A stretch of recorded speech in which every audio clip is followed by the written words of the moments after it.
पत्नी को जब पहले से लागू हो चुका तलाक का समझौता मिला, तब वो अपने नए प्रेमी के कमरे से निकली थी। उसने उस समझौते को देखा जिस पर न जाने कब हस्ताक्षर हो चुके थे। पूरी रात शारीरिक संबंध बनाने के बाद थकी हुई वो अचानक पूरी तरह सचेत हो गई। लेकिन जब वो जल्दी जल्दी विला वापस पहुंची तो पाया कि कभी गर्मजोशी से भरे कमरे में धूल जम चुकी थी। मेरी और उसकी चीजें गायब थी। तब उसे एहसास हुआ कि वो बहुत समय से घर नहीं लौटी थी। उसने झट से नौकर को बुलाया और कहा कि मेरे जाने से पहले के घर के सारे सीसीटीवी फुटेज निकालो। थोड़ी ही देर में फुटेज चला रहा कंप्यूटर उसके सामने रख दिया गया। लियू सीसी एकटक देखती रही, एक भी फ्रेम छोड़ने की हिम्मत नहीं की, कहीं मेरी कोई भी जानकारी छूट न जाए। आखिरकार जब प्रोग्रेस बार आधे से आगे बढ़ा तो मैं सिर पर सफेद पट्टी बांधे उसकी नजर में आया। पल भर में लियू सीसी की सांस तक धीमी पड़ गई। वो स्क्रीन के पास झुकी, इतनी ध्यान से देखने लगी कि कोई भी बारीकी छूट न जाए। मैं सूटकेस खींचते हुए दरवाजे तक पहुंचा। तभी अचानक कुछ याद आया, रुक गया। थोड़ी देर बाद मैंने फोन से सिम निकाली, सीधे 2 टुकड़ों में तोड़ी, कूड़ेदान में फेंकी और आखिर में कैमरे की तरफ देखा। लियू सीसी, उम्मीद है अब आगे कभी तुमसे मुलाकात न हो। फुटेज में मेरी आंखों से आंखें मिलते ही लियू सीसी का दिमाग जोर से गूंजा। दिल की धड़कन अचानक बिगड़ गई। एक बहुत बड़ी घबराहट, बेबसी और असहायता ने उसे घेर लिया। सांस लेना तक मुश्किल हो गया। फुटेज के आखिर में दिखा कि मैं एक काली लैंड रोवर गाड़ी में बैठ गया। लियू सीसी जानती थी कि यही उसकी आखिरी सुराग है। उसने झट से गाड़ी की नंबर प्लेट की फोटो खींची और सेक्रेटरी को भेजी, पता करो ये गाड़ी किसकी है। शिहाओ आखिर कहां गया। हर तरीका, हर संसाधन लगाओ, मुझे जल्दी चाहिए। फोन काटते ही लियू सीसी तकलीफ से सिर पकड़कर बैठ गई। भावनाओं के इस उतार चढ़ाव से उसकी आंखों के सामने अंधेरा छा गया। एक सांस लेने में भी दिल में दर्द हो रहा था। अभी उसने राहत की सांस भी नहीं ली थी कि नौकर लड़खड़ाते कदमों से उसके पास आया और कांपती आवाज में बोला, मैडम, अभी अभी आंटी ने बताया कि आपका एक कुरियर आया था। उन्होंने पुरानी आदत के अनुसार खोलकर आपको देने की सोची तो पता चला वो तलाक का प्रमाण पत्र है।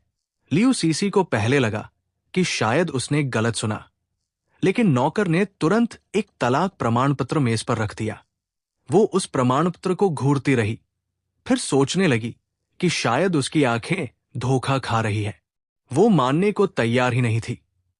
जो इंसान उसे इतना प्यार करता था, वो अचानक कैसे गायब हो सकता है? कैसे कह सकता है कि अब उसे नहीं देखना चाहता? और अब तलाक का प्रमाण पत्र भी आ गया। नामुमकिन। मैंने तलाक के लिए कब कहा? मैंने तो सहमति ही नहीं दी। शी हाउ मुझसे तलाक कैसे ले सकता है? हो ही नहीं सकता। वो मुझसे कितना प्यार करता है। नौकर ने चुपचाप तलाक प्रमाण पत्र खोला ताकि लियू सीसी साफ साफ उसमें मेरी और उसकी तस्वीर देख सके। लियू सीसी बहुत देर तक उस तलाक प्रमाण पत्र को देखती रही। तभी अचानक उसे वह दिन याद आया जब मैं उसके ऑफिस गया था। लियू सीसी, हम तलाक ले लेते हैं। संपत्ति का बंटवारा मैंने समझौते में लिख दिया है, देख लो। मेरी बात पूरी भी नहीं हुई थी कि लियू सीसी ने सख्त की आवाज निकाली, आंखें उठाई, देखा कि मैं उसे अनुबंध देने आया हूं। उसने बिना देखे पेन उठाया और बड़े बड़े अक्षरों में अपना नाम लिख दिया। अगली बार काम के दस्तावेज सीधे मेरे स्टडी रूम में रख देना, अलग से लाने की जरूरत नहीं। शांत रहना, मेरे पास काम है। हस्ताक्षर करने के बाद उसने पेन वापस रखा और बालकनी में जाकर फोन उठाया, कहीं झांग यीदा की आवाज फिर न छूट जाए। मैंने तलाक समझौते पर उसके उड़ते हुए हस्ताक्षर देखे, फिर उसकी पीठ की तरफ देखा। आंखों के कोने हल्के से नम हो गए, पर साथ ही ये सब हास्यास्पद भी लगा। 8 साल का रिश्ता और खत्म होते वक्त लियू सीसी अपने पहले प्यार से फोन पर बात करने में इतनी मशगूल थी कि उसने मेरी बात तक नहीं सुनी। मैंने फोन उठाया, चेन जे शेन कंपनी का वो केस हम ले रहे हैं। सामग्री मेरे ईमेल पर भेजो और जल्दी से उनके साथ अनुबंध करो। जब शेन कंपनी की सारी प्रक्रिया पूरी हो जाएगी, मैं पूरी तरह यहां से जा सकता हूं। चेनजे को थोड़ा आश्चर्य हुआ। आखिर मैं तो लियू परिवार के लिए मशहूर वकील था और कुछ समय पहले पत्नी की गर्भावस्था की वजह से सारे काम बंद कर दिए थे। अब अचानक इतना बड़ा केस कैसे ले लिया? चेनजे ने सावधानी से याद दिलाया। शीहाओ, ये मुकदमा लड़ने में कम से कम 4-5 साल लगेंगे और शेन कंपनी के साथ विदेश भी जाना होगा। तुमने कहा था न कि पत्नी गर्भवती है। ये बहुत थका देने वाला होगा। और क्या लियू सीसी तुम्हें इतना कष्ट करने देगी? मेरी आवाज ठंडी थी, भावनाएं साफ नहीं झलक रही थी। बच्चा नहीं रहा, मेरा तलाक हो गया है।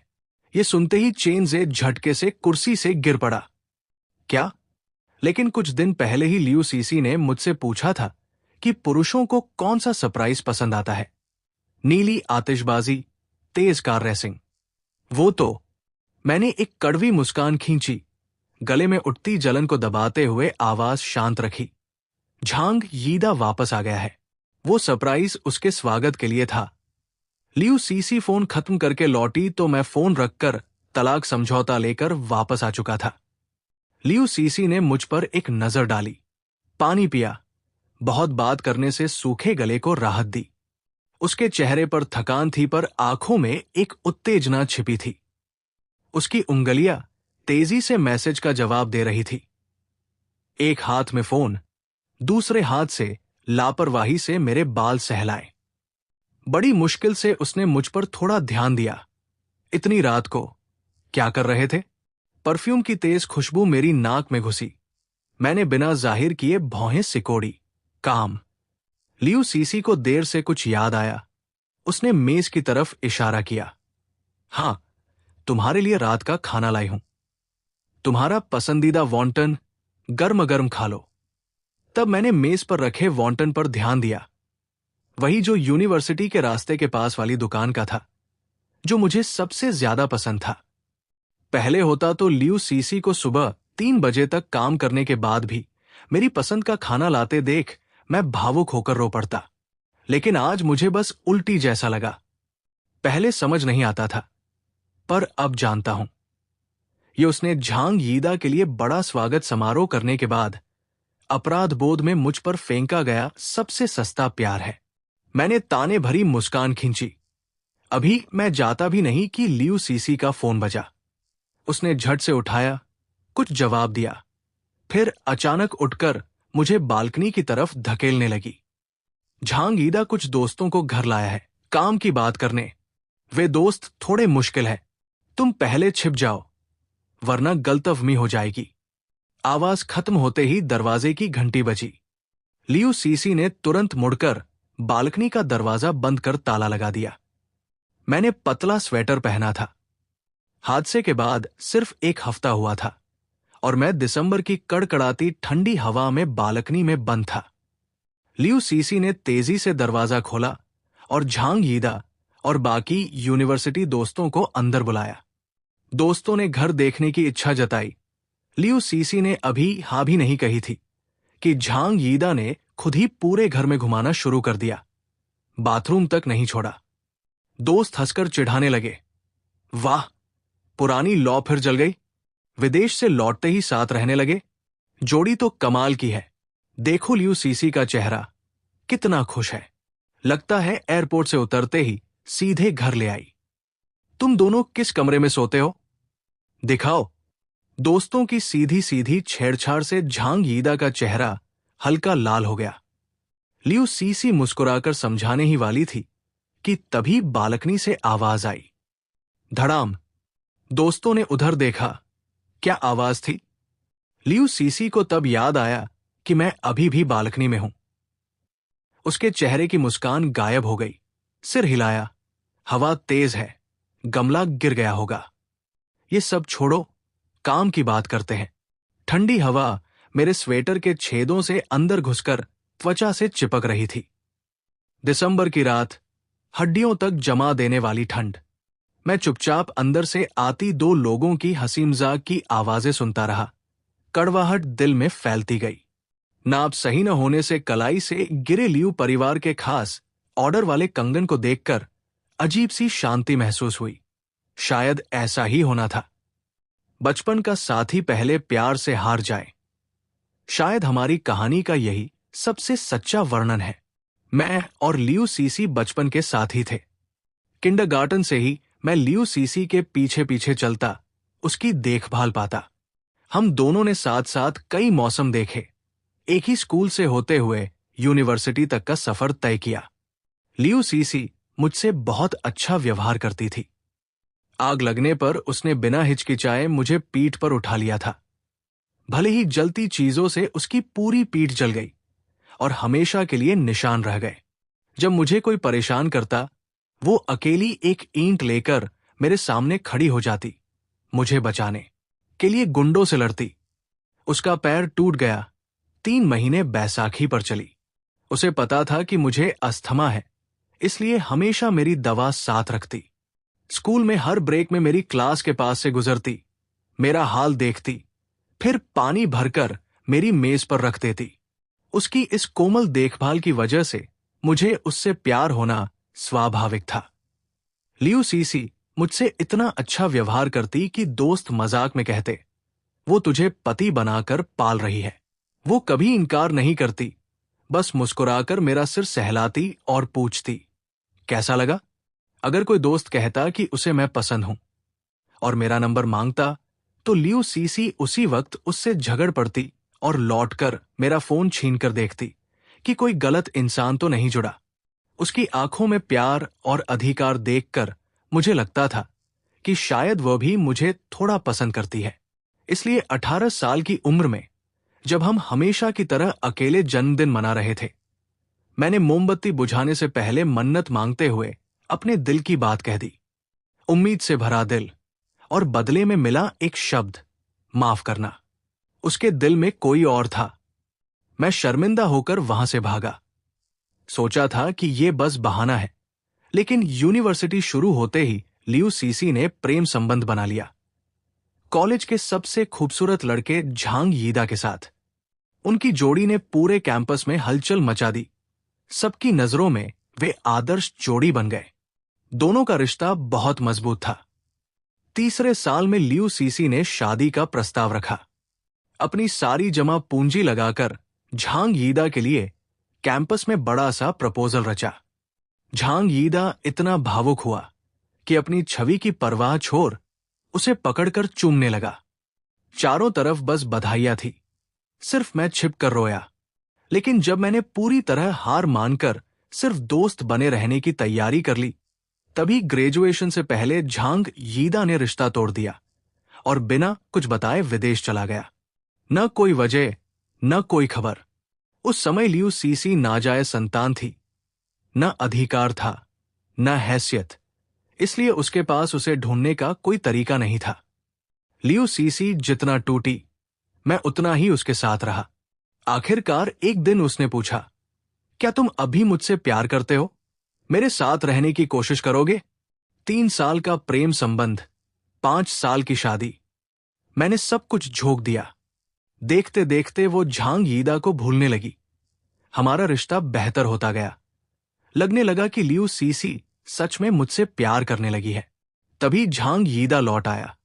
उस समय लियू सीसी को अभी अभी गर्भावस्था की पुष्टि हुई थी। वो खाना बनाकर लियू रुयान की कंपनी में खुशखबरी देने जा रही थी। रास्ते में ट्रैफिक नियम तोड़ती एक गाड़ी ने जोरदार टक्कर मारी और वो सड़क पर गिर गई। जब मैंने आखिरी ताकत से आंखें खोली, देखा कि लियू सीसी गाड़ी से उतरी, खून से लथपथ मेरी तरफ झुंझलाहट से देखा, फिर ड्राइवर को संभालने के लिए छोड़ खुद गाड़ी में बैठकर चली गई। मैंने पूरी ताकत से उसका नाम पुकारा, चाहता था कि वो पहचाने कि जमीन पर पड़ा इंसान मैं हूं। लेकिन बेकार। मैं बस उसकी गाड़ी को दूर जाते देखता रहा, पीछे धुआं और तमाशबीनों की भीड़ छोड़कर। होश आने पर मैं अस्पताल में था। मैंने लियू सीसी को अनगिनत फोन लगाए, एक भी नहीं उठा। मैंने खुद को समझाया कि शायद वो सच में व्यस्त है, जानबूझकर ऐसा नहीं किया। लेकिन जब टीवी चालू हुई और खबर दिखी कि लियू सीसी मीटिंग छोड़कर कई किलोमीटर दूर अंतर्राष्ट्रीय हवाई अड्डे पर किसी को लेने पहुंची है, तो मैं खुद से और झूठ नहीं बोल सका। लियू सीसी ने मुझसे कभी प्यार नहीं किया। मैं उसके लिए बस एक मजबूरी भरा विकल्प था। लियू सीसी 1 हफ्ते बाद लौटी। मैं अभी अभी अस्पताल से छुट्टी लेकर आया था। उसने मेरा पीला चेहरा नहीं देखा। उसकी आंखों में खून की लकीरें थी, पर साथ में कुछ खोया हुआ पा लेने की खुशी भी। मुझे देखते ही उसकी आंखों की चमक गायब हो गई। बस थोड़ा सा अपराध बोध रह गया। उसी दिन वो झांग यीदा को घर ले आई। उसके पास हर जगह संपत्ति थी, इसलिए बहाना बनाया कि वो अभी विदेश से लौटा है और घर ढूंढ रहा है। तब मैं पूरी तरह समझ गया, जो चीज कभी मेरी थी नहीं, वो 7 साल बाद भी मेरी नहीं हो सकती। मैंने बाहें कसकर पकड़ रखी थी। ठंडी हवा से शरीर जल रहा था। बाहर उत्सव का माहौल था। हादसे के बाद 2 घंटे ठंड में रहने के बाद आखिरकार मैं बेहोश हो गया। होश आने पर लियू सीसी बिस्तर के पास बैठी थी। मुझे जागते देख उसने झट से थर्मामीटर से तापमान नापा। अभी भी बुखार कम नहीं हुआ। बहुत तकलीफ हो रही है, शरीर दिन ब दिन कमजोर होता जा रहा है, हल्की हवा से ही तेज बुखार। कभी अस्पताल ले चलूंगी पूरा चेकअप कराने। सावधानी से दवा पिलाने के बाद वो तौलिया लेकर बाथरूम गई। लौटते समय उसकी जेब में फोन बजा। सीसी दीदी, मेरा काम खत्म हो गया। यहां गाड़ी मिलना बहुत मुश्किल है, मुझे लेने आओ ना। झांग यीदा की शरारती आवाज सुनकर लियू सीसी के होंठ अपने आप मुड़ गए। लोकेशन भेजो, रुको। फोन काटकर लियू सीसी ने सोफे पर रखा कोट उठाया। जाने को मुड़ी ही थी कि मेरी नजर उस पर पड़ी। उसे लगा कि मैं जलन महसूस कर रहा हूं, इसलिए धैर्य से समझाया, झांग यीदा अभी अभी लौटा है, इधर कुछ जानता नहीं। रात का वक्त है, अकेले आना सुरक्षित नहीं। मैं उसे लेने जाती हूं, जल्दी लौटूंगी। तुम्हारा बुखार अभी ठीक नहीं हुआ, जल्दी सो जाओ। अगर बुखार बढ़े तो फैमिली डॉक्टर बुला लेना। यह कहकर मेरी कोई प्रतिक्रिया देखे बिना वो कोट पहनकर तेजी से निकल गई। लियू सीसी बहुत तेज थी। सिर्फ आधे घंटे में वो उसे ले आई। हाथों में ढेर सारे बैग थे और उसका कोट झांग यीदा के कंधों पर था। लौटकर वो फिर जल्दी से बाहर गई। जब वापस आई तो देखा कि झांग यीदा किचन से निकल रहा है। एप्रन पहने, गर्म सूप लेकर धीरे धीरे मेज की तरफ आ रहा है। सीसी दीदी, खाना खा लो। शी हाओ को भी बुला दो, आज उसकी बताई सारी डिश बनी है। झांग यीदा ने अभी सूप रखा ही था कि लियू सीसी ने 2 कदम बढ़ाकर उसकी कलाई पकड़ ली। वहां जलने से लाल छाला पड़ा था। सीसी दीदी, मैं ठीक हूं। वो कुछ बोली नहीं। चेहरा सख्त किए उसे किचन में ले गई। पानी से धोया, फिर उसे सोफे पर बैठाकर दवा बॉक्स से मरहम लगाया। मैं अभी अभी कमरे से निकला था। लियू सीसी ने मेरी तरफ देखा तक नहीं। जब तक झांग यीदा का घाव साफ नहीं हो गया तब तक ध्यान नहीं दिया। शी हाओ, झांग यीदा तुम्हारा नौकर नहीं है।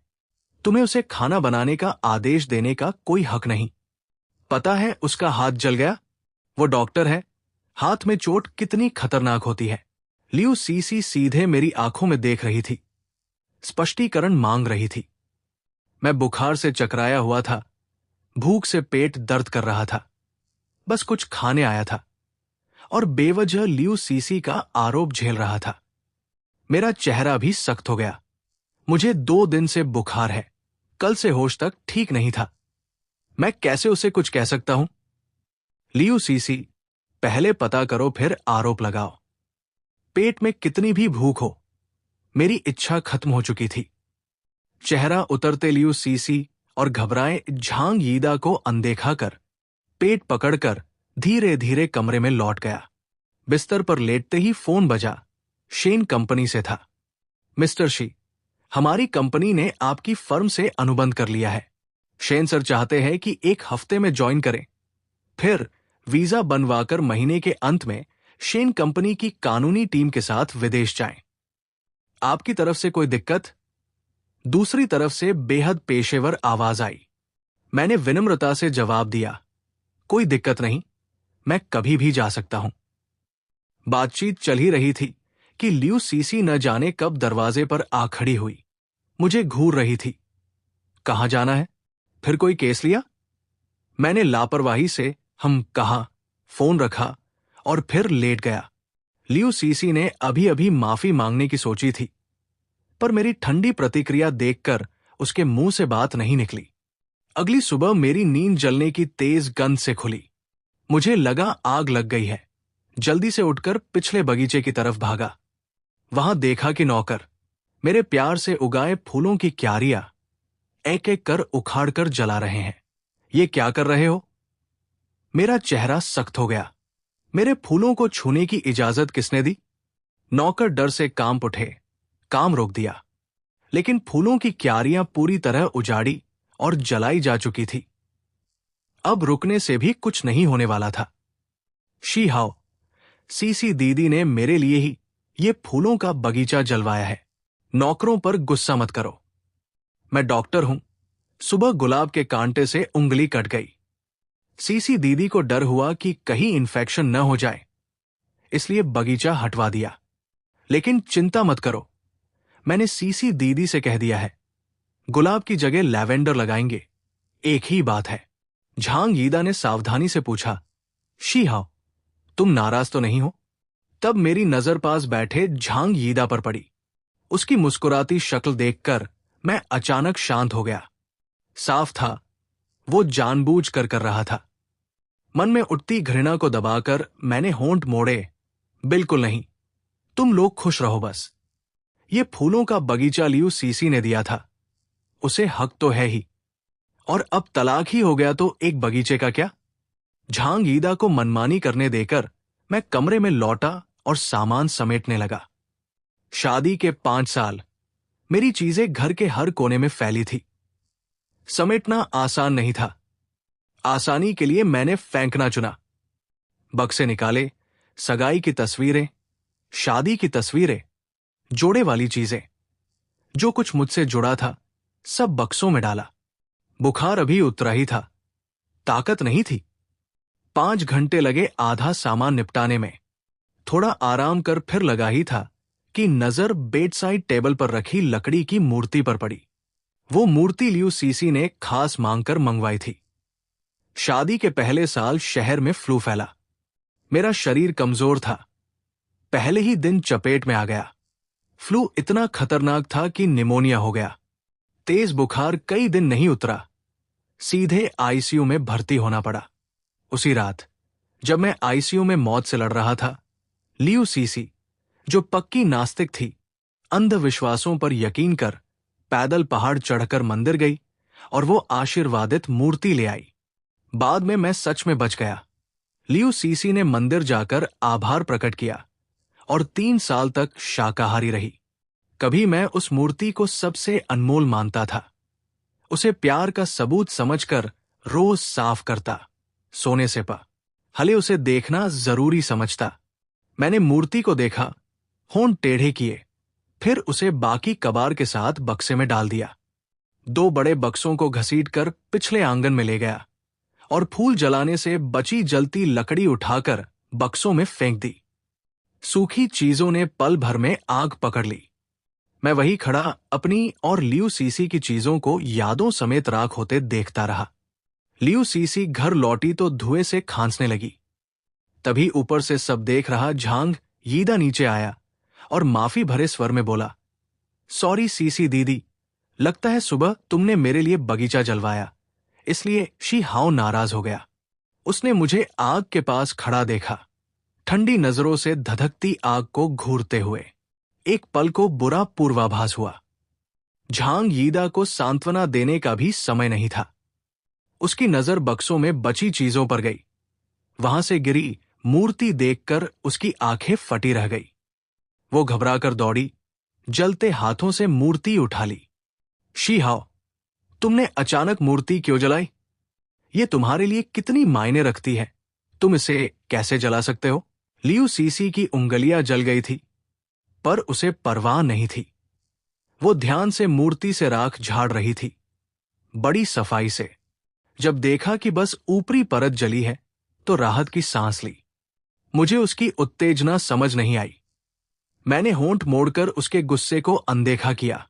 कितनी मायने, पुरानी चीजें हैं, काम की नहीं तो फेंक दी। इसमें हैरानी वाली क्या बात है? लियू सीसी को यकीन नहीं हुआ कि ऐसी बात मेरे मुंह से निकल सकती है। वो मूर्ति जिसे मैंने 5 साल संभाल कर रखा, अब यह रवैया। वो कुछ कहना चाहती थी, पर मैं मुड़कर चला गया। उसे प्रतिक्रिया का मौका तक नहीं दिया। कमरे में लौटकर मुझे शेन कंपनी का वीजा से जुड़ा मैसेज मिला। मैंने झट से बेडसाइड टेबल के नीचे रखे दस्तावेज निकाले, बिस्तर पर फैलाए, फोन से तस्वीरें खींचकर कंपनी को भेज दी। ये क्या फोटो खींच रहे हो? दस्तावेज अभी तक समेटे नहीं। लियू सीसी न जाने कब दरवाजे पर खड़ी थी, मुझे घूर रही थी। मेरा चेहरा शांत था। कुछ दस्तावेज एक्सपायर हो गए हैं, कुछ काम था। उसे मेरा रूखापन पसंद नहीं आया। कल मेरी मां का जन्मदिन है, तुम समय निकालकर मेरे साथ चलो। 60वां जन्मदिन है, बड़ा आयोजन होगा, अच्छे से तैयार हो जाना। मैंने सिर हिलाया। लियू सीसी फिर भी नहीं गई। जेब से एक चौकोर डिब्बा निकाला और हां, कंगन ठीक करवा लिया। जानती थी तुम्हें जल्दी चाहिए होगा, पहना देती हूं। ये कहते हुए उसने मेरा हाथ पकड़कर कंगन पहनाना चाहा, पर उसकी उंगलियां मेरी कलाई छूते ही मैंने हाथ खींच लिया। नहीं, ये चीज मेरी है ही नहीं, पहनकर क्या करूं? चीज तुम्हारी कैसे नहीं है? ये मैंने शादी के लिए खास बनवाया था। तुम्हारा नहीं तो किसका है? लियू सीसी का हाथ हवा में रह गया, आवाज कठोर हो गई। आखिर चाहते क्या हो? मुझसे बदले हुए रवैये से वो और परेशान हो गई। समझ नहीं पा रही थी कि इन दिनों मुझे क्या हो गया है। नाप बड़ा है, चीज बहुत कीमती है, कहीं खराब न हो जाए। मैं रख देता हूं। मेरा चेहरा शुरू से आखिर तक शांत था। मैंने कंगन लेकर दस्तावेजों के साथ अलमारी में रख दिया। और कुछ काम? ये सुन लियू सीसी की भौहें सिकुड़ी। कुछ कहने ही वाली थी कि बाहर से झांग यीदा की आवाज आई। उसकी बात तुरंत भूल गई, झट से जवाब देकर बाहर चली गई। थोड़ी देर बाद मैंने उन्हें अपना नाम पुकारते सुना। कई बार आवाज देने पर भी कोई जवाब नहीं मिला तो नौकरानी को दरवाजे पर भेजा। टाल न सका तो मजबूरी में धीरे धीरे नीचे उतरा। सीढ़ियों पर पहुंचते ही दिखा कि झांग यीदा 2 ड्रेस हाथ में लेकर खुद पर अदला-बदली कर रहा है और लियू सीसी पास बैठी प्यार से कह रही है, सुंदर लग रहे हो, ये भी तुम पर जंचता है, जो चाहो ले लो, ये सब तुम्हारे लिए ही चुना है, पसंद आए तो बाद में नियमित भिजवा दिया करूंगी। झांग यीदा ने मुझे देखा तो उत्साह से बुलाया, शी हाओ, मेरी ड्रेस चुनने में मदद करोगे? मैं डॉक्टर हूं, ज्यादातर फॉर्मल पहनता हूं, ऐसे कपड़े कम पहने हैं। पहली बार आंटी के जन्मदिन पर जा रहा हूं, थोड़ा घबराया हुआ हूं। घबराने की जरूरत नहीं, तुम मेरी मां के फैमिली डॉक्टर हो, तुम्हारे जाने से ही वो खुश हो जाएंगी। लियू सीसी ने सिर हिलाया, फिर मुझसे भी राय मांगी, शी हाओ, तुम भी देखो, लड़के इन चीजों में बेहतर समझते हैं। दोनों की नजरें मुझ पर थी, पर मैं जस का तस खड़ा रहा। मुझे भी ज्यादा समझ नहीं है, लियू सीसी ही चुन लेगी। मुझे अपनी पत्नी और उसके पहले प्यार की नजदीकियां देखने में कोई दिलचस्पी नहीं। बाहर ताजी हवा लेने ही निकला था कि झांग यीदा ने दबी, मासूम आवाज में कहा, शी हाओ, क्या मैंने तुम्हें परेशान किया? या तुम्हें लगता है कि मैंने ड्रेस चुनकर तुम्हारा हक छीन लिया? कोई बात नहीं, पहले तुम चुन लो, मेरे बिना भी चलेगा। क्या तुम अब भी कल की बात का बुरा मान रहे हो? मैंने तुम्हारा पक्ष नहीं लिया।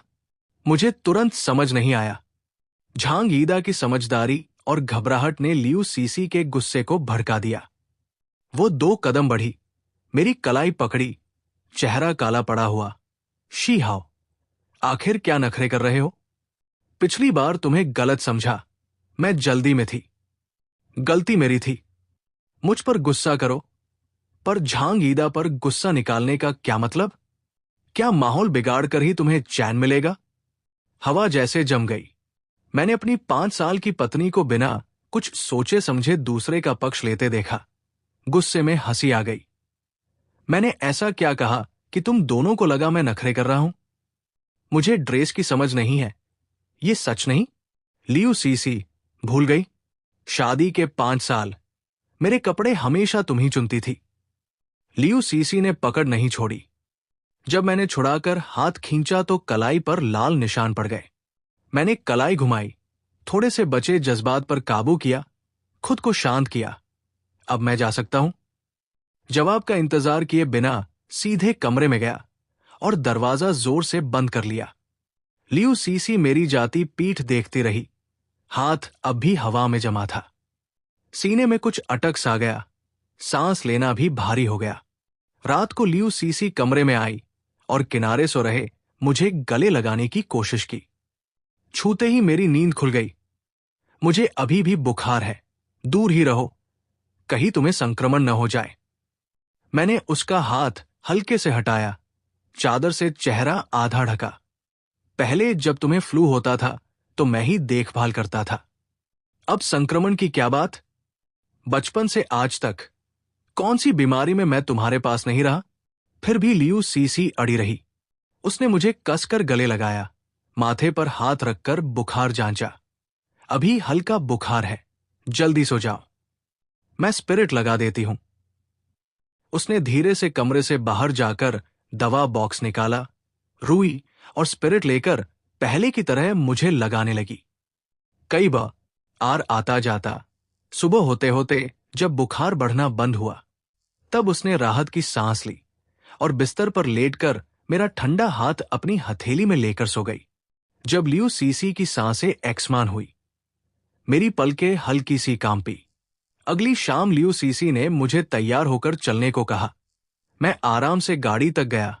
आगे वाला दरवाजा खोलने ही वाला था कि पीछे से एक हाथ तेजी से बढ़ा और हैंडल दबा लिया। शी हाउ, मुझे थोड़ी घबराहट होती है गाड़ी में। आगे बैठ सकता हूं? वरना बाद में तबीयत खराब हो जाएगी, सबका मूड खराब होगा। मैंने ड्राइवर सीट पर चुप बैठी लियू सीसी को देखा।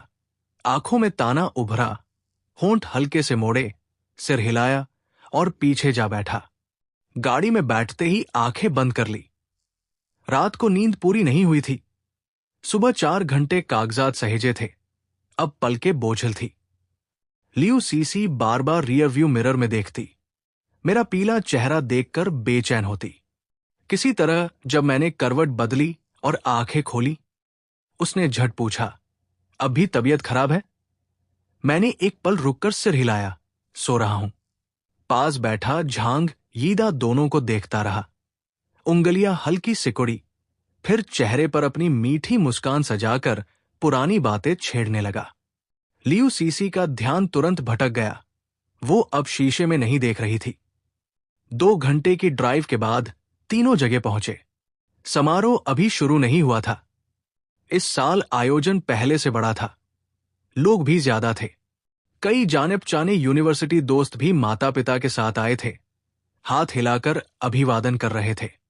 मैं कुर्सी पर बैठा आराम कर रहा था। झांग यीदा ने कहा कि वो खुद जाकर मां को जन्मदिन की बधाई देना चाहता है। लियू सीसी साथ चलकर हिम्मत बंधाए। लियू सीसी उसे कभी मना नहीं करती थी। उसके कहते ही वो उठ खड़ी हुई और उसे लेकर भीड़ में चली गई। दोनों के जाते ही कुछ जानी पहचानी लड़कियां मेरे पास से गुजरी, फुसफुसाते हुए, हे भगवान, अब भी संपर्क में है। पहला प्यार तो पहला प्यार होता है, आसानी से नहीं छूटता। उनकी दबी आवाज खत्म होते ही पियानो की मधुर धुन उठी। मैंने सिर उठाकर देखा, 2 लोग, रूप, शरीर, हाव भाव में बेजोड़, कंधे से कंधा मिलाए पियानो बजा रहे थे। धुन सुरीली और सामंजस्यपूर्ण थी। पल भर में सबका ध्यान खींच लिया। लियू सीसी और झांग यीदा की जोड़ी ही निराली है। इतने साल बाद भी कितने जंच रहे हैं। मां के जन्मदिन पर 4 हाथों से पियानो, और वो भी ड्रीम वेडिंग। इनमें कुछ नहीं है, ये मैं नहीं मानती। जब यूनिवर्सिटी के आखिर में झांग यीदा विदेश गया, लियू सीसी ने उस छोटे से साथी से शादी की। मुझे तब भी लगा था कि ये सिर्फ समझौता है, और अब देखो, झांग यीदा के लौटते ही लियू सीसी की नजरें उसी पर टिकी है। प्यार और बेप्यार साफ दिखता है। देखते रहो, जल्द ही लियू सीसी तलाक ले लेगी। बोलती लड़की के साथ वाली ने उसे कोहनी मारकर मेरी तरफ इशारा किया। मैं शांत था, कोई हलचल नहीं। मैं भी उनकी बात से सहमत था। प्यार और बेप्यार साफ दिखता है। लियू सीसी के लिए मैं बस मजबूरी था। और उन्होंने सही कहा, हमारा तलाक हो चुका है। अजीब नजरें बहुत थी। मैंने मां के साथ जन्मदिन की शराब पी। समारोह शुरू होने से पहले ही बैग उठाकर निकल गया। बाहर आकर शेन कंपनी को मैसेज भेजा, अभी ज्वाइन करने आ रहा हूं, 6 बजे तक पहुंच जाऊंगा। लियू सीसी पियानो बजाकर लौटी तो मैं गायब था। सोचा बाथरूम गया होगा। आधे घंटे इंतजार के बाद भी नहीं लौटा। तब ध्यान गया कि बैग भी नहीं है। पास वालों से पूछा तो पता चला कि मैं कब का जा चुका हूं। लियू सीसी ने फोन निकाला, चैट खाली थी। होंठ भींचकर कई मैसेज भेजे, 15 मिनट बाद भी कोई जवाब नहीं। उसकी बेचैनी बढ़ती गई। आखिर क्या नखरे हैं? वो उठकर बाहर फोन लगाने ही वाली थी कि झांग यीदा आया और उसकी बाह पकड़ ली। सीसी दीदी, मैं संभल नहीं पा रहा, मदद करो ना। झांग यीदा ने उसके फोन की तरफ इशारा किया। तुम्हें कोई काम है? तो मैं। लियू सीसी एक पल रुकी, फिर मुस्कुराकर फोन जेब में रखा। नहीं, मैं चलती हूं। मैं शेन कंपनी पहुंचा, तेजी से ज्वाइनिंग पूरी की, आगे की योजना समझी। समय कम था, सो कानूनी टीम के साथ बैठकर तैयार सामग्री प्रिंट करवाई और लंबी चर्चा की। जब बाहर निकला तो रात के 10 बज चुके थे। टैक्सी से घर पहुंचा। दरवाजा खोलते ही सामने लियू सीसी का काला चेहरा मिला। इतनी देर से आए हो, कहां थे? उसने फोन में मिली तस्वीरें मेज पर रखी। किसी ने तुम्हें शेन कंपनी से निकलते देखा। क्या करने गए थे? हवा कुछ जम सी गई। दोस्त से मिलने, काम की बात। मैंने तस्वीरों पर नजर डाली। हल्की हंसी आई। याद है, पहले तुम इतना सवाल नहीं पूछती थी। जल्दी सो जाओ, कल काम है। मेरा टालमटोल वाला रवैया लियू सीसी को पसंद नहीं आया। वो भौहें सिकोड़कर कुछ कहना चाहती थी, पर मैं सीधे कमरे में जाकर लेट गया। नींद इतनी गहरी थी कि पलक खोलना मुश्किल था। रात के 3 बजे पेट में तेज दर्द उठा। नींद टूटी। पूरा शरीर पसीने से भीगा था। शरीर कांप रहा था। शी हाओ, शी हाओ, क्या हुआ? पास सो रही लियू सीसी को कुछ गड़बड़ लगी। मुझे पेट पकड़कर कराहते देखा तो झट से चादर हटाकर देखा। खून भी है। लियू सीसी का चेहरा सफेद पड़ गया। बड़े बड़े मंचों पर भी न झुकने वाली औरत अब पूरी तरह घबरा गई। डॉक्टर बुलाती हूं, अभी बुलाती हूं। शी हाओ, सो मत जाना। 2 फोन नहीं लगे। लियू सीसी ने गाली दी। निकम्मे, वक्त पर कोई नहीं मिलता। मेरी हालत बिगड़ती जा रही थी। वो इंतजार नहीं कर सकती थी। मुझे कंबल लपेटकर सीधे अस्पताल ले गई। लियू सीसी को शांति पसंद थी, इसलिए शहर से दूर पहाड़ी इलाके में रहती थी। शहर के अस्पताल पहुंचने में कम से कम 2 घंटे लगते। वो पूरे रास्ते जबड़ा भींचे रही। शीशे से बार बार मेरी हालत देखती रही। मेरी आंखें धुंधली होती जा रही थी। सांस कमजोर पड़ती जा रही थी। उसने दांत पीसकर एक्सीलेटर दबाया और 2 घंटे का रास्ता आधे घंटे में पूरा किया। डॉक्टर, इसे सल्फा दवाओं और मेट्रोनिडाजोल से एलर्जी है। कोई संक्रामक बीमारी नहीं। पहले हल्का अस्थमा, पित्ती और अप्लास्टिक एनीमिया रहा है। सुबह 3 बजे से पेट दर्द और खून बह रहा है। मुझे इमरजेंसी में भेजने तक सारी जानकारी देने के बाद लियू सीसी कदम लड़खड़ाती हुई कुर्सी पर गिर पड़ी। उसने देखा कि उसके कपड़े पसीने से पूरी तरह भीग चुके हैं। हाथ कांप रहे हैं। आधे घंटे इमरजेंसी के बाहर बिताने के बाद मुझे बाहर निकाला गया। नर्स से पता चला कि जान को खतरा नहीं है। तब उसने राहत की सांस ली। वजह क्या थी? अचानक पेट दर्द और खून क्यों? नर्स को हर तरह के मामले देखने की आदत थी। पेशेवर जवाब देते हुए भी डांट पड़ गई। एक्सीडेंट के बाद ठीक से आराम नहीं किया, जरूरत से ज्यादा काम किया, नींद पूरी नहीं ली, रोग प्रतिरोधक क्षमता घटी और संक्रमण हो गया। एक्सीडेंट के बाद भी इतना काम? परिवार वाले कहाँ हैं? मरीज का ख्याल रखना भी नहीं जानते? काफी देर तक कोई जवाब नहीं मिला। नर्स ने सिर उठाया तो देखा कि लियू सीसी की नजरें पीछे ऑपरेशन थिएटर के दरवाजे पर टिकी थी। काफी देर बाद वो होश में आई। तुमने क्या कहा? नर्स ने पहली बार ऐसा परिवार वाला देखा जो पहले तो घबराकर कांप रहा था, अगले ही पल दूसरे डॉक्टर को देखकर ध्यान भटका बैठा है। उसे गुस्सा आया, कुछ कहने ही वाली थी कि उसकी आस्तीन पर हल्का सा खिंचाव हुआ।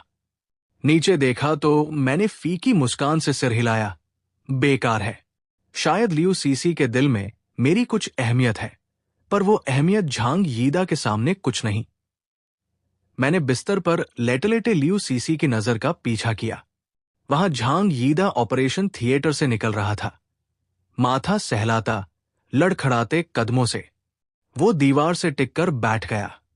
लियू सीसी ने मुझे पकड़कर जल्दी से कहा, तुम नर्स के साथ वार्ड में जाओ, कुछ भी दिक्कत हो तो उसे बताना। मुझे थोड़ा काम है, अभी आती हूं। बात पूरी होते ही वो उछलकर वहां दौड़ गई। मैंने उसे झांग यीदा को गले लगाकर प्यार से पूछते देखा। वही चिंता जो अभी गाड़ी में मुझे देखते वक्त उसकी आंखों में थी। मैंने ताना भरा होंठ मोड़ा, फिर ऊपर देखा। नर्स कुछ कहना चाह रही थी। मेरी मुस्कान थोड़ी सच्ची हो गई। आपको तकलीफ दी। सुबह होते होते लियू सीसी वार्ड में लौटी। मेरी हालत देखते हुए वो फोन पर निर्देश दे रही थी। रात की ड्यूटी के बाद गाड़ी मत चलाना, मैंने ड्राइवर भेजा है। जो नाश्ता दिया है घर जाकर खा लेना, फिर सो जाना। मैं आज नहीं आ पाऊंगी। शी हाओ को कुछ दिन अस्पताल में रहना होगा, निगरानी के लिए। कुछ भी हो तो बताना, अकेले मत रहना। उसकी आवाज से मेरी नींद खुल गई। आंखें खोली तो सीधे लियू सीसी से नजर मिली। उसे लगा कि उसने मुझे जगा दिया। आराम करो कहकर जल्दी से फोन रखा। कैसा महसूस कर रहे हो? अब भी दर्द है? लियू सीसी ने मेरा हाथ थामा। आंखों में तकलीफ थी। इधर बार बार अस्पताल आना पड़ रहा है, सेहत दिन ब दिन गिर रही है। कभी पूरा चेकअप करा लो, वरना कभी तबीयत बिगड़ी और मैं पास न हुई तो मुझे चैन नहीं मिलेगा। मैं कुछ बोला नहीं, बस पल के झपकाए बिना उसे देखता रहा। लियू सीसी ने सोचा मैं अभी पूरी तरह जागा नहीं। मुस्कुराकर माथा सहलाया। भूख लगी है? कुछ खाओगे? फिर उसकी बात बीच में ही रुक गई। चेहरे पर हल्की झिझक आई। मैं समझ गया, वो मेरे लिए नाश्ता लाना भूल गई कि मैं अभी भी अस्पताल के बिस्तर पर हूं। बस इतना याद रहा कि रात भर ड्यूटी करके आए झांग यीदा के लिए नाश्ता भिजवाना है। मैंने कुछ नहीं कहा, आंखें बंद कर ली। अस्पताल में एक हफ्ता रहा। लियू सीसी ने सारे काम छोड़कर मेरी देखभाल की। झांग यीदा की ड्यूटी के समय वो कुछ देर गायब रहती, बाकी समय पास ही रहती। सब कहते कितनी अच्छी पत्नी है। मैं मुस्कुराता रहा, कुछ नहीं बोला। छुट्टी से एक रात पहले लियू सीसी ने कहा कि लेटे लेटे तबीयत खराब होगी, थोड़ा टहलना चाहिए। वार्ड से बाहर निकले ही थे कि लियू सीसी रुक गई, नजरें दूर टिक गई। आंखों में दर्द उभर आया। मेरी चोट भूलकर वो मुझे तेजी से झांग यीदा के पास खींच ले गई। ईदा, अभी अभी ऑपरेशन खत्म किया? लियू सीसी की भौहें सिकुड़ी, चेहरा इतना पीला। क्या फिर नाश्ता नहीं किया? मुझे परेशान मत करो, अभी खाना मंगवाती हूं, तुम रेस्ट रूम में जाओ। ये कहकर उसने फोन लगाया। मैं दर्द से करा उठा। अभी संभला भी नहीं था कि भीड़ से एक अजनबी आदमी अचानक निकला। दाएं हाथ में थर्मस था। सबके देखते देखते वो झांग यीदा पर झपटा। मर, तूने मेरी पत्नी को मारा। दवा की मात्रा बदलकर उसे ब्रेन हेमरेज से मार डाला। तुझे कुछ नहीं आता, डॉक्टर क्यों बना? मर, मैं तुझसे अपनी पत्नी का बदला लूंगा। माहौल में भगदड़ मच गई। आसपास के लोग भागने लगे। मैंने नहीं किया, दूर रहो। मैंने नहीं किया। मैंने थर्मस को झांग यीदा के सिर पर आते देखा। उसी पल लियू सीसी ने झांग यीदा को गले लगाकर बचा लिया। इतनी तेजी कि मेरा हाथ पकड़े हुए भी उसने मुझे धक्का देकर दूर फेंक दिया। धड़ाम। थर्मस सीधे मेरे माथे पर लगा। गहरा घाव हुआ। खून बह निकला, टप टप करता, फर्श पर गिरता। लाल रंग ने मेरी आंखें ढक ली। पुतलियां कांप गई। शी हाओ, खड़े क्या देख रहे हो? उसे पकड़कर पुलिस के हवाले करो। गार्ड दौड़े आए। दोनों तरफ से पकड़कर उस आदमी को घसीट ले गए। वो जाते जाते भी चिल्ला रहा था, झांग यीदा, ये सब तूने करवाया। मेरी पत्नी मर गई। तू जैसा हत्यारा मौत का हकदार है।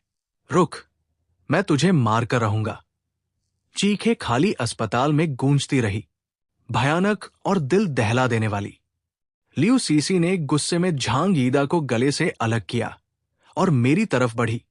जैसे ही उसने मुझे संभाला, झांग यीदा कांपती आवाज में रो पड़ा, सीसी दीदी, मैंने किसी को नहीं मारा। मैं डॉक्टर हूं।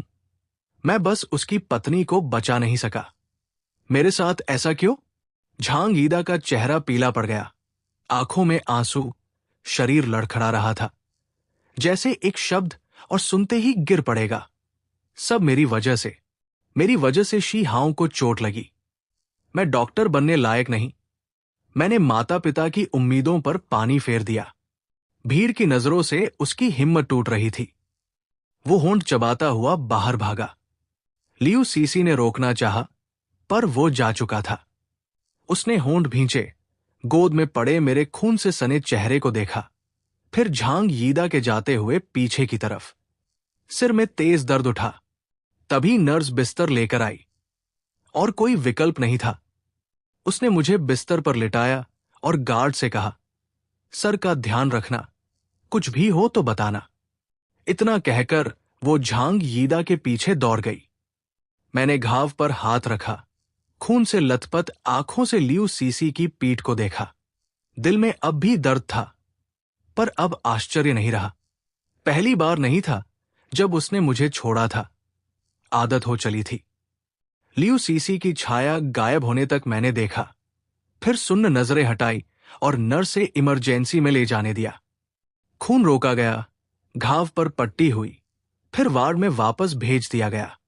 मैंने फोन उठाया, मिस्टर शी, मेडिकल रिव्यू की सुनवाई 1 हफ्ते बाद अमेरिका में है।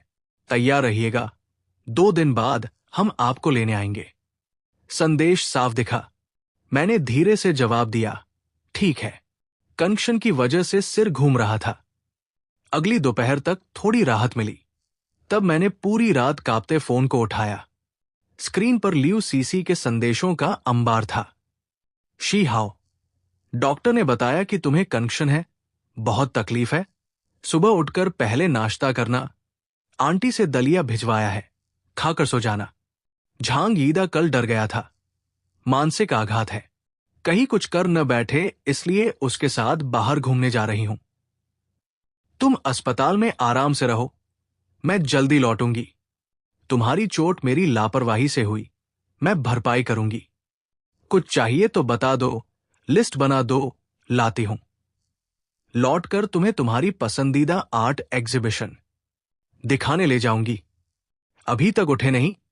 मैसेज देखकर जवाब देना, पता चले कि कैसे हो, वरना चिंता होगी। दर्जनों संदेश, सब नहीं पढ़े।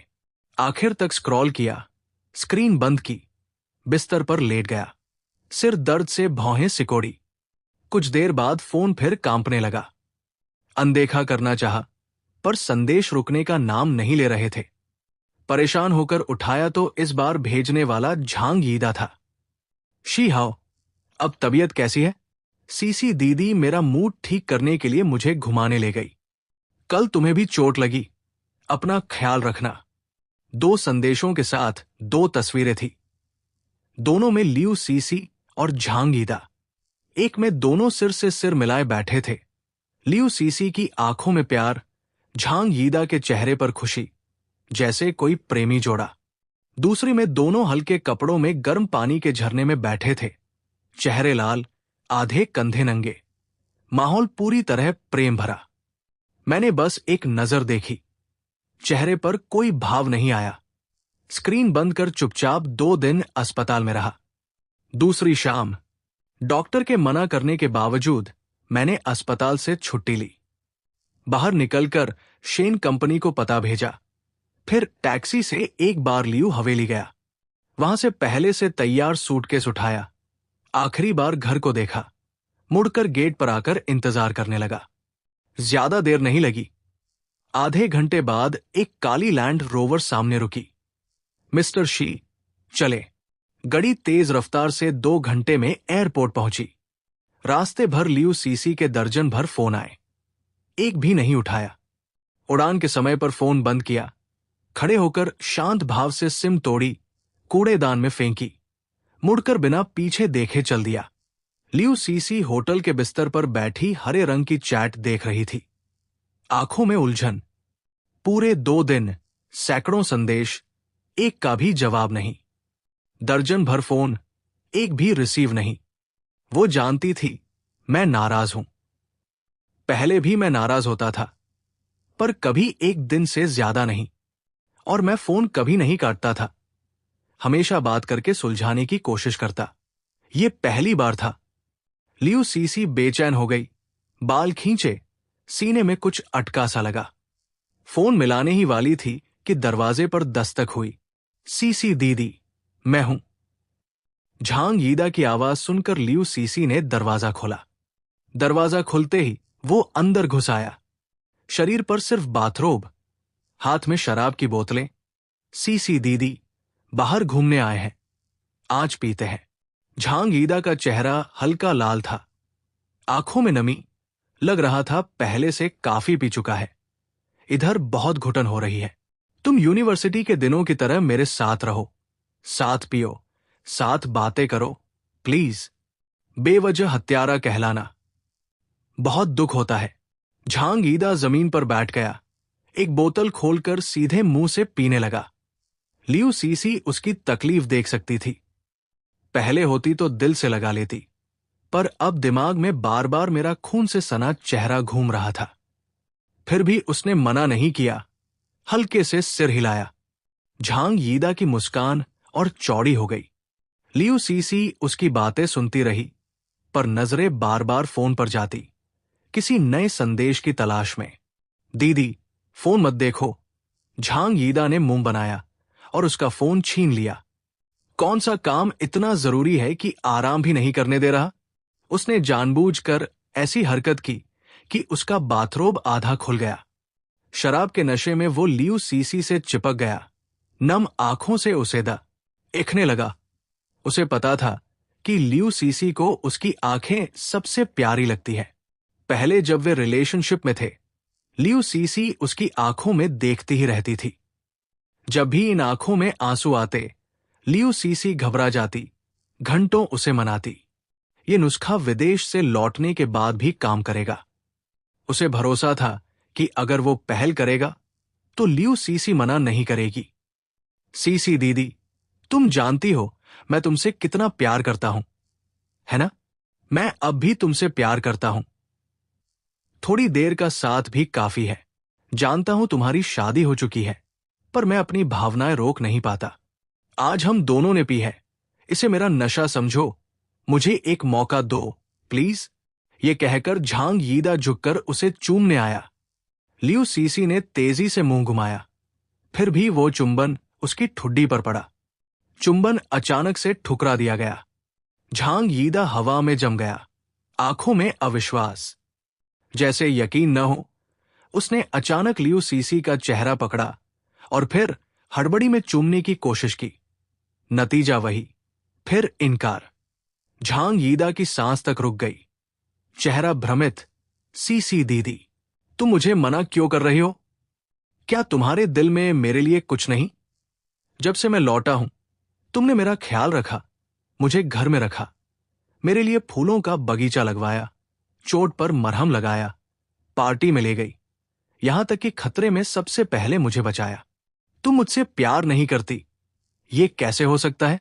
झांग यीदा ने झट से खुद को संभाला और वो बात कही जो उसे लगता था कोई ठुकरा नहीं सकता। क्या वजह शी हाव है? सीसी दीदी, कोई बात नहीं, मुझे किसी नाम की चाहत नहीं, बस तुम्हारे साथ रहना चाहता हूं। चाहे कोई पहचान न मिले, मैं छिपकर रह लूंगा, सब कुछ छोड़ सकता हूं। झांग यीदा इतनी मासूमियत से रो रहा था कि पहले होता तो लियू सीसी का दिल पसीज जाता, पर आज उसके दिमाग में बार बार मेरा खून से लथपथ सुन्न चेहरा घूम रहा था। हर बार वो तस्वीर उभरती, वो बेचैन हो जाती, सीने में टीस उठती। क्या मैं नाराज होकर उसे अनदेखा कर रहा हूं, या कुछ और हो गया? वो अभी घर जाकर मुझे मनाना चाहती थी। लियू सीसी का मन नहीं था। झांग यीदा की बात खत्म होते ही वो सीधे खड़ी हो गई। पीछे हटने से पहले ही झांग यीदा ने उसकी टांग पकड़ ली। सीसी दीदी, बस थोड़ी देर और रुको, आखिरी बार। इसके बाद मैं अपना डॉक्टर वाला रास्ता पकड़ लूंगा। तुम अपनी कंपनी संभालना, हम दोस्त रहेंगे। मैं अपनी बेवजह की उम्मीदें छोड़ दूंगा, ठीक है? शी हाओ को पता नहीं चलेगा। वो तुमसे इतना प्यार करता है कि अगर सच में कोई गलती हुई भी तो भी तुम्हें छोड़ नहीं सकता। लियू सीसी झिझकी, फिर दांत पीसकर झांग यीदा को चुना। झांग यीदा, बस यही एक बार। तुम्हें जो चाहिए मांग लो, नाम के अलावा बाकी सब दे सकती हूं। बस यही एक बार। इसके बाद जवानी के उस अधूरे प्यार की कसक हमेशा के लिए मिटा देगी। वो घर लौटकर मेरे साथ अच्छे से जिंदगी बिताएगी। पूरी रात लियू सीसी का फोन कई बार जगमगाया, पर वो देख नहीं सकी। अगली दोपहर जब उसकी नींद खुली, तब बार बार बजते फोन से। देखा तो नौकर का कॉल था। दिल में बुरा पूर्वाभास हुआ। उसने जैसे नींद से जागते हुए झांग यीदा को गले से हटाया और पूछा, क्या हुआ? मैडम, शी सर गायब है। लियू सीसी का दिल धक से रह गया। मतलब? साफ बताओ। नौकरानी का हाथ कांप रहा था, बार बार माथे का पसीना पोंछ रही थी। रात को मैं शी सर को खाना देने गई तो पता चला वो अस्पताल से छुट टी ले चुके हैं। नौकर से पूछा तो बताया कि शी सर एक बार घर आए थे, जल्दी ही चले गए। जाते वक्त सूटकेस भी साथ था। हमने मैडम से संपर्क करने की बहुत कोशिश की, पर बात नहीं हुई। पल भर में लियू सीसी का दिमाग सुन पड़ गया। आंखें लाल हो गई। सामने वाली बात पचाते ही उसने फोन काटा। सेक्रेटरी को बुलाओ, सबसे जल्दी देश वापसी की फ्लाइट बुक करो, अभी। सेक्रेटरी को निर्देश देकर उसने सामान भी नहीं समेटा, कपड़े पहनकर सीधे बाहर निकल गई। सीसी, रुको। सीसी, कल बहुत पीली थी, सिर दर्द कर रहा है, थोड़ी देर और रुको ना। झांग यीदा ने रोकना चाहा, पर लियू सीसी का धैर्य खत्म था। तबीयत खराब है तो अस्पताल जाओ, गार्ड तुम्हारे साथ रहेंगे, मुझे काम है। वो बिना झिझक मुड़ी और चली गई। लियू सीसी की सख्त पीठ देखकर झांग यीदा के चेहरे पर भ्रम छा गया। ये पहली बार था जब लियू सीसी ने उसे ठुकराया, और वह भी मेरे लिए। लौटने के बाद से लियू सीसी हमेशा उसका पक्ष लेती थी। इतना खास दर्जा कि वह मुझे कभी भाव नहीं देता था। इसलिए झांग यीदा ने मुझे कभी गिना ही नहीं। पर अब उसे लग रहा था कि मामला उसकी सोच से अलग है। डर बढ़ता जा रहा था। उसने नशे का बहाना छोड़ा, कपड़े संभाले और लियू सीसी के पीछे भागा। हवाई यात्रा 8 घंटे की थी। लियू सीसी पूरे समय तनाव में रही। जानते हुए भी कि फ्लाइट में फोन नहीं चलेगा, उसने दर्जनों बार फोन ऑन किया। पास में उल्टियां करते झांग यीदा पर उसका ध्यान तक नहीं गया। झांग यीदा अपमान से तिलमिलाया। मेरी इस नई चाल पर गुस्से से दांत पीसता रहा। फ्लाइट उतरते ही लियू सीसी सीधे मेरी लॉ फर्म पहुंची। झांग यीदा वही छूट गया। गाड़ी के धुएं को देखते हुए उसने मुट्ठियां भींची। नमस्ते, मुझे वकील शी हाओ से मिलना है। बता दीजिए कि उनकी पत्नी आई है, जल्दी। लियू सीसी की सांस फूली हुई थी, आवाज में जल्दबाजी। वकील शी हाओ? उनकी पूरी टीम ने बहुत पहले इस्तीफा दे दिया, अब फर्म के मुख्य वकील हैं। रिसेप्शनिस्ट ने सिर उठाए बिना बेरुखी से कहा, आप वकील शी की पत्नी हैं, ये भी नहीं जानती? हमारा काम खत्म होने वाला है, और कुछ चाहिए तो तुम्हें पता है वो कहां गए? लियू सीसी की आंखों में अविश्वास था। सवाल भी बिना सोचे निकल गया। रिसेप्शनिस्ट की नफरत भरी नजर देखकर उसे एहसास हुआ कि कितना बेवकूफी भरा सवाल पूछा। जो बात उसे पत्नी होकर नहीं पता, वो रिसेप्शनिस्ट को क्या पता होगी। गाड़ी में लौटकर लियू सीसी की कनपटी फड़कने लगी। दिमाग उलझा हुआ। उसने होंठ भींचे, सोचा, फिर नौकर को फोन लगाया। शी हाउ के जाने से पहले के घर के सारे सीसीटीवी निकालो, बाहर के भी, अंदर के भी, सब चाहिए। फोन रखकर उसने मोबाइल सीट पर फेंका और तेज रफ्तार से घर की तरफ चल पड़ी। नौकर ने तेजी दिखाई। उसके पहुंचते पहुंचते कंप्यूटर पर फुटेज चल रहा था। लियू सीसी एकटक देखती रही। दिल तेज धड़क रहा था। एक भी फ्रेम छोड़ने की हिम्मत नहीं थी। कहीं मेरी कोई झलक छूट न जाए। आखिरकार प्रोग्रेस आधी पहुंची तो मैं सिर पर सफेद पट्टी बांधे नजर आया। पल भर में लियू सीसी की सांस थम गई। वो स्क्रीन के करीब झुकी, हर छोटी चीज गौर से देखने लगी। मैं घर सिर्फ एक काम से आया था, सूटकेस लेने। मैं सूटकेस खींचते दरवाजे तक गया। अचानक कुछ याद आया, रुका। थोड़ी देर बाद सिम निकाली, 2 टुकड़ों में तोड़ी, कूड़ेदान में फेंकी, फिर कैमरे की तरफ देखा। लियू सीसी, उम्मीद है अब आगे कभी तुमसे मुलाकात ना। ओ, फुटेज में मेरी आंखों से नजर मिलते ही लियू सीसी का दिमाग गूंजा। सब सुनना। दिल की धड़कन अचानक बिगड़ गई। घबराहट, बेबसी, असहायता सब एक साथ उमड़ पड़ी, जैसे चारों तरफ की हवा खिंच गई हो। सांस लेना तक दूभर हो गया। आखिरी दृश्य में मैं एक काली लैंड रोवर पर चढ़ा।